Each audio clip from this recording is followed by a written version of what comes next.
0. ये list count हो गया। हाँ, अब आगे देखिए क्या कहा है।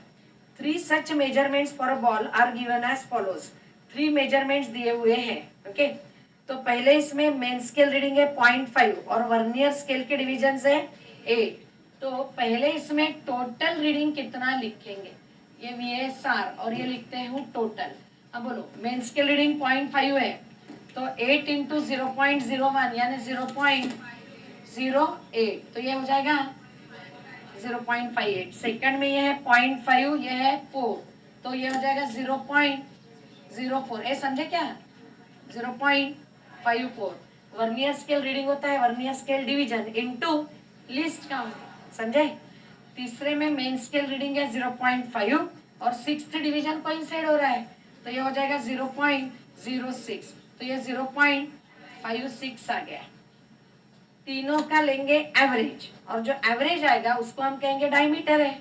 तो बोलो, अब एवरेज निकाला तीनों का तो ये आ जाएगा 0.58 प्लस 0.54 प्लस 0.56 डिवाइडेड बाय 3, तो ये आ जाएगा 0.5,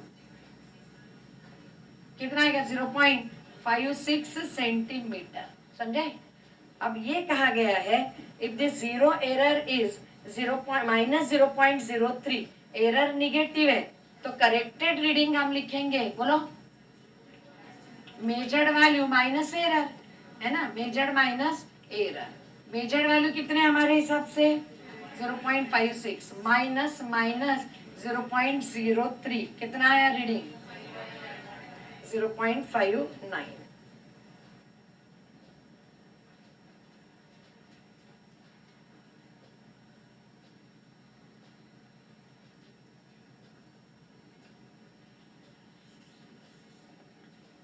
चलिए, a student measured the length of rod and wrote it as a 3.5 centimetre. उसने उसे 3.5 सेंटीमीटर लिखा, यानी उस इंस्ट्रूमेंट का लिस्ट काउंट कितना है 0.01 सेंटीमीटर। अब 4 इंस्ट्रूमेंट से देखो किसका लिस्ट काउंट है 0.01, वो इंस्ट्रूमेंट उसने यूज किया।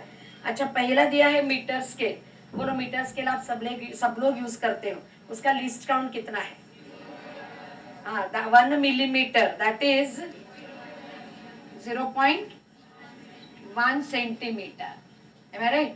Second दिया है vernier caliper with 10 divisions in vernier scale match with 9 divisions on main scale, and main scale has 10 divisions in 1 centimeter। तो बोलो what is value of 1 main scale division, that is equal to 1 divided by 10 which is equal to 0.1 centimetre, समझे। और फिर list count कैसे लिखोगे इस vernier caliper का 1 MSD, that is 0.1 upon division on vernier scale, यानी कितना हुआ 0.01। तो यही इंस्ट्रूमेंट उसने यूज किया होगा। एक तीसरे का भी निकाल लेते हैं। Screw gauge having 100 divisions in a circular scale and pitch as 1 millimetre. Screw gauge में how do you write least count, pitch upon number of divisions, बराबर है। तो पिच कितनी है यहाँ 1 mm और नंबर ऑफ डिविजन्स 100, तो ये 0 मिलीमीटर हो गया ये। Is this clear? ओके, अब फोर्थ का भी आप वैसे निकाल सकते हो, वो 1/50 हो जाएगा यानी 0.02 मिलीमीटर आ जाएगा। Okay, dimensions of a quantity h nu by c where h is a Planck's constant, v is a frequency and c is a velocity of light। बोलो, अच्छा h nu by c, ये बोलो h का unit क्या है joule second, new का unit hertz यानी 1/सेकेंड और c का यूनिट मीटर पर सेकेंड। तो ये सेकेंड कैंसिल हुआ, ये सेकेंड ऊपर चला जाएगा, तो that is joule second upon metre. Joule होता है केजी मीटर स्क्वायर पर second square, this into second upon metre, समझे। अब यहां से निकालो answer. Okay, if energy E is equal to G raised to power P, H raised to power Q and C raised to power R,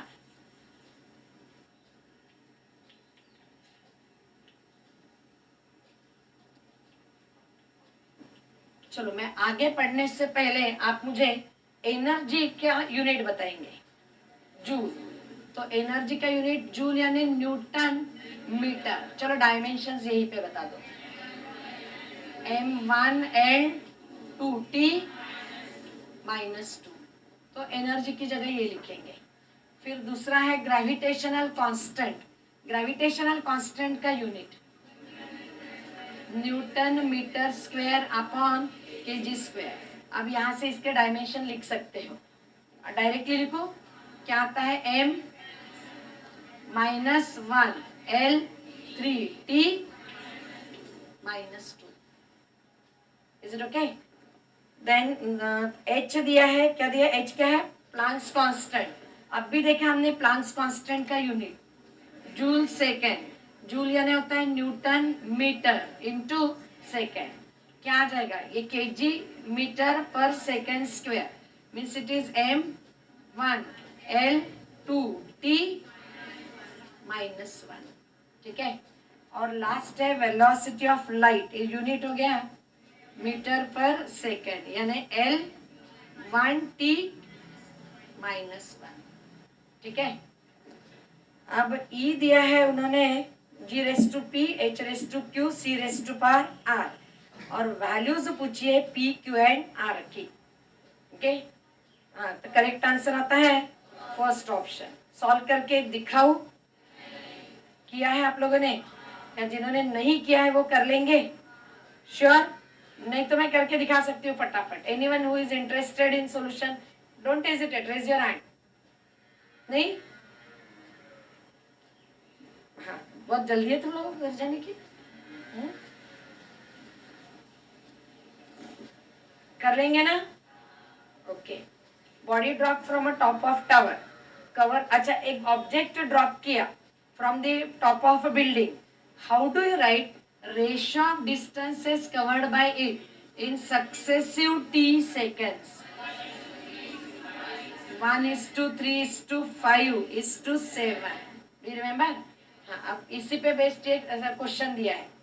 What is said? A body dropped from the top of tower covers a distance 7x in a last second of a journey, where x is the distance covered in a first second. तो last 1 second में 7x cover हुआ है, तो last 1 second में 7x, are you getting it? तो last 1 second, और ये x से distance covered in first second, यानी ये हो गया 1 सेकंड, ये हो गया 2 सेकंड, यहाँ तक का टाइम 3 सेकंड, और ये होगा 4 सेकंड, तो टोटल टाइम लगा होगा 4 सेकंड। Is it okay? कुछ समझ में आया कि सॉल्व करके दिखाना है? श्योर? तो या तो आपको कैसे सॉल्व कर सकते हो? हाँ, SN वाले फॉर्मूला से, distance covered in NH second, तो distance covered in first second लिखो और distance covered in NH second लिखो, और रेशियो लेके वहां से n की वैल्यू निकाल लेंगे। Distance covered in NH second होता है u + a/2 × 2n - 1, तो फर्स्ट 1 सेकंड में डिस्टेंस S1 हो जाएगा, जो x दिया है, that is equal to u कितनी? 0, g/2 × NH यानी फर्स्ट सेकंड है ये, तो 2 × 1 - 1, समझे? और फिर डिस्टेंस कवर्ड, ये कौन सा सेकंड है हमें नहीं मालूम, तो इसे मैं nth सेकंड लिखती हूँ, तो इसकी वैल्यू x, ये nth सेकंड में 7x, that is g/2 × 2n - 1। Ratio ले लेंगे, ये g/2 कैंसिल, x कैंसिल, तो 7 इज इक्वल टू 2n - 1, और ये 1 हो गया, बराबर है? तो दिस इज 2n - 1 इज 7, तो 2n इज इक्वल टू 8, तो n इज इक्वल टू 4, यानी ये जो nth सेकंड है मतलब 4th सेकंड है, यानी टोटल इसे कितना टाइम लगा? 4 second to reach the ground.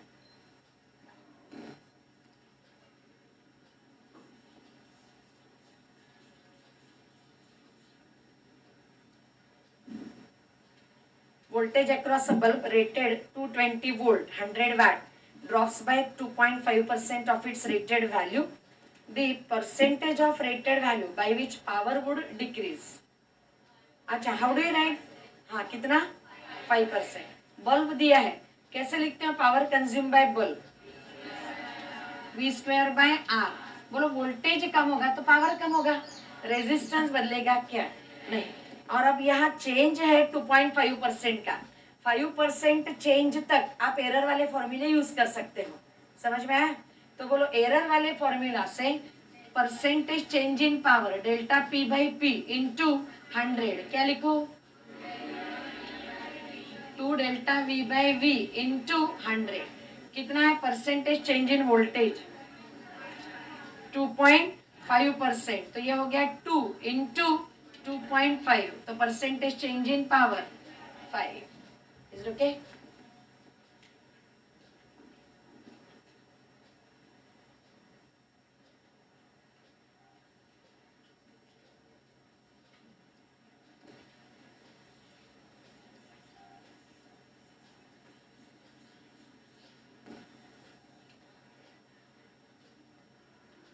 In a system of units, unit of mass, length and time are 1 quintal, 1 kilometer and 1 hour respectively. In this system, 1 Newton force will be equal to 129.6 new units. कुछ समझे? अच्छा, 1 Newton force, तो force का unit 1 Newton, ये old unit है. Is okay? Old unit की value new units में कितनी ये पूछा है. समझ में? जैसे यूनिट ऑफ लेंथ इज, ऐसा यूनिट है मीटर, सीजीएस यूनिट था सेंटीमीटर. तो अगर पहले आई सीजीएस सिस्टम, बाद में आई एसआई सिस्टम, तो ये कहा गया in CGS system unit of length is 1 centimetre. In SI system unit of length is 1 metre यानी 100 centimetre. Means new unit is 100 times old unit. Are you getting it? और ये पूछा गया value of 1 centimetre in new units will be. तो old unit था 1 centimetre, new unit है 1 metre, यानी old unit is equal to 1/100 times new unit. कुछ समझे क्या बोला मैंने? ये समझा क्या आपको? सिंपल. एसआई और सीजीएस पे आती हूँ. सीजीएस में यूनिट ऑफ लेंथ है 1 सेंटीमीटर, एसआई में यूनिट ऑफ लेंथ है 1 मीटर. अब अगर क्वेश्चन पूछा गया न्यू यूनिट, ये न्यू सिस्टम, ये ओल्ड सिस्टम, पहले सीजीएस आई बाद में एसआई आई, तो new unit of length is 1 centimetre यानी 1 मीटर, यानी तो new unit of length is 100 times old unit. Is okay? और फिर रिवर्स पूछ सकते हैं, old value of 1 centimetre in new units will B 1/100 times new unit. तो यही पूछा है कि वैल्यू ऑफ 1 न्यूटन, जिसे आप 1 न्यूटन कहते हो, न्यू यूनिट्स में उसकी वैल्यू कितनी होगी? अरे ठीक है, 1 centimetre is it 1/100 of metre, यानी 1 centimetre is 1/100 new units. Is this clear? समझे? तो ये सॉल्व कैसे करेंगे? मेथड एक ही है सॉल्व करने की. फोर्स को लिखेंगे गिवन क्वांटिटीज के टर्म में. क्वांटिटी कौन सी है? Mass, length and time. चलो फोर्स के डायमेंशन बोलो. m1 l 1t -2. तो लिखेंगे new unit of force upon old unit of force is mass new upon mass old raise to power 1. Length new upon length old raise to power 1. t new upon t old raise to power -2. Method वही, सिर्फ पूछा क्या है ये last step से decide करेंगे. समझे? चलो न्यू यूनिट ऑफ मास क्या दिया है? 1 क्विंटल, यानी हाँ, तो 100 बाय ओल्ड यूनिट 1, तो ये हो गया 100 raise to power 1. New unit of length 1 kilometre, यानी 1000 मीटर रेज़ टू पावर 1. और टाइम का न्यू यूनिट है 1 आवर, यानी 3600 upon 1 raise to power -2. Okay? तो ये हो गया 10 टू द पावर 1 और 10 to the power 2, 10 to the power 3. या ऐसे लिखती हूँ 100 इंटू 1000 डिवाइडेड बाय 3600 का स्क्वायर. ओके? तो ये आ गया 100 इंटू 1000, ये 2 जीरो यानी 10 to the power 4, 36 into 10 to the power 4, 36 का स्क्वायर, समझे? तो ये 10 हो जाएगा, 10 to the power 5 upon 10 to the power 4 that is 10. तो F new upon F old that is equal to 10 upon 36 square, जो भी आएगा. Is this clear? नाउ तो new unit of force is equal to 10 upon 36 square into old unit, और old unit है 1 newton. तो new unit is equal to these many newtons. Therefore 1 Newton is equal to 36 square upon 10 into new unit of force. Is this clear? 36 का square हो गया 1296 divided by 10, तो ये आ जाएगा 129.6 new units. 1 newton is equal to 129.6 new unit. समझ में आया?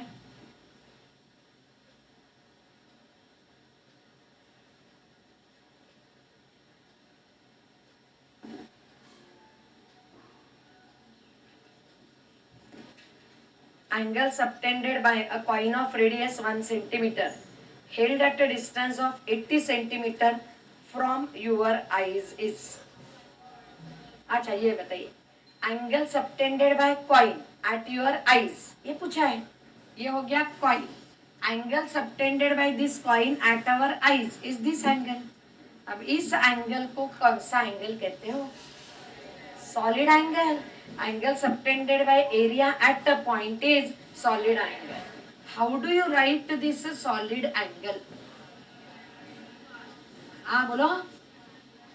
ds अपॉन आर स्क्वायर, याद है क्या? हाँ, ये अगर ds और r की वैल्यू r के डायरेक्शन एक ही है तो ds अपॉन आर स्क्वायर. चलो पहले इसी को सॉल्व कर लेती हूँ, फिर आगे एक्सप्लेन करेंगे. How much is area? अरे कॉइन की रेडियस 1 है तो पाई आर स्क्वायर. रेडियस है 1 सेंटीमीटर यानी 10 टू द पावर -4, और r होता है ये डिस्टेंस. समझे? कितना दिया है ये? 80 सेंटीमीटर, तो 80 इंटू 10 टू द पावर -2. ठीक है. चलिए, तो ये एसआई यूनिट में मिलेगा. एसआई यूनिट क्या है? Steradian. Frankly speaking steradian solid angle का, बट दिया है का स्टेरेडियन में, तो इसको कन्वर्ट करना है डिग्री में. कैसे कन्वर्ट करोगे? इंटू 180 बाय पाई करो, कन्वर्ट कर लेंगे. इंटू 180 बाय पाई, तो ये हुआ कैंसिल, 1 0. ये आ गया 9 बाय 4 यानी 9 बाय 4, ये हो गया 2.25 इंटू 10 टू द पावर -2 यानी कितना है?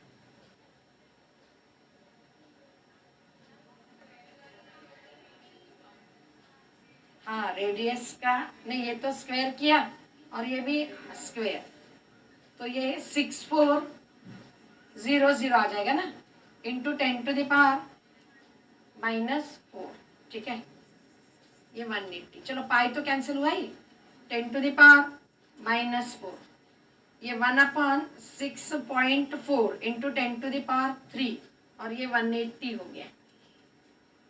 Okay. 180 divided by 6 approximately, is it 30 or not? 30 into 10 to the power -3 आ जाएगा ना. बराबर है क्या?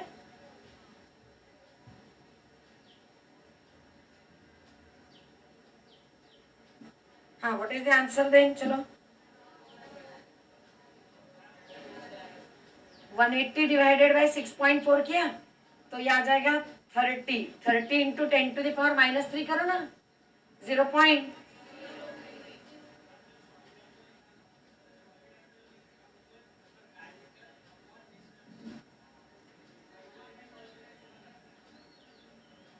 नहीं समझी मैं. एंगल सबटेंडेड बाय क्या पूछा है आपको, कॉइन है ना, तो एंगल सबटेंडेड बाय कॉइन यानी ये एंगल, तो ये एंगल ही तो सॉलिड एंगल ही तो लेंगे हम। हाँ, आर्क लेंथ अपॉन रेडियस ऐसे किया आपने, तो ये नहीं पूछा आपको, आपको ये पूछा एंगल सबटेंडेड बाय कॉइन।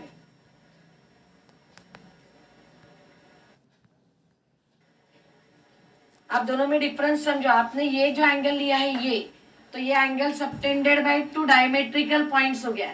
इसको आप theta is equal to arc upon radius कब लिखोगे, जब ये डिस्टेंस फार फार, हाँ ये डिस्टेंस फार ग्रेटर रहेगा कंपेयर टू दिस, है इस केस में ये 1 सेंटीमीटर ही दिया है जबकि ये दिया है 80 centimetre. But angle subtended by coin पूछा है, डायमेट्रिकल पॉइंट्स ऑफ कॉइन नहीं बोला। अरे ठीक है, तो एंगल सबटेंडेड बाय कॉइन यानी ये एंगल हो गया सॉलिड एंगल।